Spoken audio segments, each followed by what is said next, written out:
అందరికీ నమస్తే. నేను కోటేశ్వరి పసుపులేటి, మీ టీనేజ్ వెల్నెస్ కోచ్. నేనైతే ఈరోజు ఒక టాపిక్ మీతో డిస్కస్ చేయాలనుకుంటున్నాను. ఇప్పుడున్న ప్రజెంట్ సిచ్యువేషన్లో చాలామంది పేరెంట్స్ మా బాబు కాలేజ్ ఫీజు అంతా, స్కూల్ ఫీజు అంతా, మా బాబు పెద్ద పెద్ద కాలేజీలో చదువుతున్నాడు, మా పాప పెద్ద పెద్ద స్కూల్స్లో చదువుతుంది అని చెప్తూ ఉంటారు. అసలు పిల్లలకి చదువు ఒక్కటే ఉంటే సరిపోతుందా? చదువు, ర్యాంక్స్, ఈ చదువుల వెనక ర్యాంకుల కోసం మనం పరిగెడుతూ పిల్లల్ని పరుగులు పెట్టిస్తూ ఉన్నాం. పిల్లలకి చదువు ముఖ్యమే, కానీ ఆ చదువు ఒక్కటే సరిపోతుందా? జీవితంలో వాళ్ళు ముందుకు వెళ్ళాలన్నా, మంచి పేరు ప్రతిష్టలు సంపాదించాలన్నా చదువు ఒక్కటే సరిపోతుందా? లేదు. చదువుతో పాటు సంస్కారం కూడా ఉండాలి. అది చదువుతోనే సంస్కారం వస్తుంది అన్నది ఒకప్పుడు మాట. ఇప్పుడు చదువుకున్న పిల్లల్లో కూడా చాలామంది సంస్కారం లేకుండా, పెద్దల పట్ల గౌరవం లేకుండా, పిల్లల పట్ల ప్రేమాభిమానాలు లేకుండా ఉండే పిల్లల్ని ఎంతోమందిని చూస్తూ ఉన్నాం.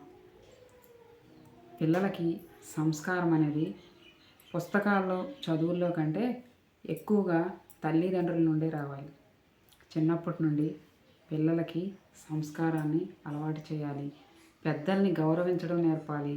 తోటి పిల్లల్ని ప్రేమించడం నేర్పాలి. అక్క, చెల్లి, అన్న, తమ్ముడు ఎవరైనా ఉంటే వాళ్ళ పట్ల బాధ్యతగా ఎలా ఉండాలో నేర్పించాలి. చదువు, ర్యాంకులు, వీటితోనే లైఫ్ అనేది ముందుకెళ్ళదు. చదువు లేని పిల్లలు కూడా సంస్కారంతో ఎంతోమంది దగ్గర మంచి పేరు తెచ్చుకున్న పిల్లలు ఉన్నారు. పిల్లలు పెద్దల్ని గౌరవించడం అనేది చిన్నప్పటి నుండే తల్లిదండ్రుల నుండి వస్తూ ఉంటుంది. మనం మన పెద్దల్ని గౌరవిస్తుంటే పిల్లలు మనల్ని గౌరవిస్తారు. మనం పిల్లల ముందే అత్తమామల్ని తిట్టడం, అలాగే తోటివారితో గొడవలు పడడం, ఎవరిని చూసినా ఓర్చుకోకుండా ఉండడం, ఇలా చేస్తే మన పిల్లలు కూడా సంస్కారం లేకుండా, ఎవరి పట్ల గౌరవం, మర్యాద లేకుండా వాళ్ళ ప్రవర్తన కూడా అలానే తయారవుతుంది. పిల్లలకి ఎప్పుడూ కూడా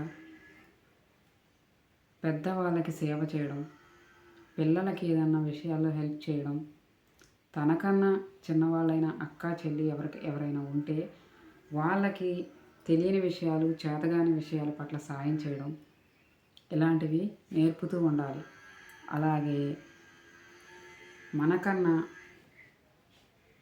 చిన్నవాళ్ళు కానీ, మనకంటే పేదవాళ్ళు కానీ ఉన్నప్పుడు మనం చేసే హెల్పింగ్ నేచర్ అనేది మన పిల్లలకు వస్తూ ఉంటుంది. మనం ఎవరికైనా సహాయపడితే అది చూసి మన పిల్లలు కూడా నేర్చుకుంటారు. పిల్లలకి చదువుతో పాటు సంస్కారం కూడా ఇవ్వండి. పెద్దల్ని గౌరవించడం నేర్పించండి. తోటి వారిని ప్రేమించడం నేర్పించండి. మనం పిల్లల ముందు పదే పదే గొడవలు పడుతూ పెద్దలతో మర్యాద లేకుండా మాట్లాడితే మన పిల్లలు కూడా అదే నేర్చుకుంటారు. దయచేసి పిల్లలకి గౌరవం, మర్యాద అనేవి చిన్నప్పటి నుంచే నేర్పడానికి ప్రయత్నం చేయండి.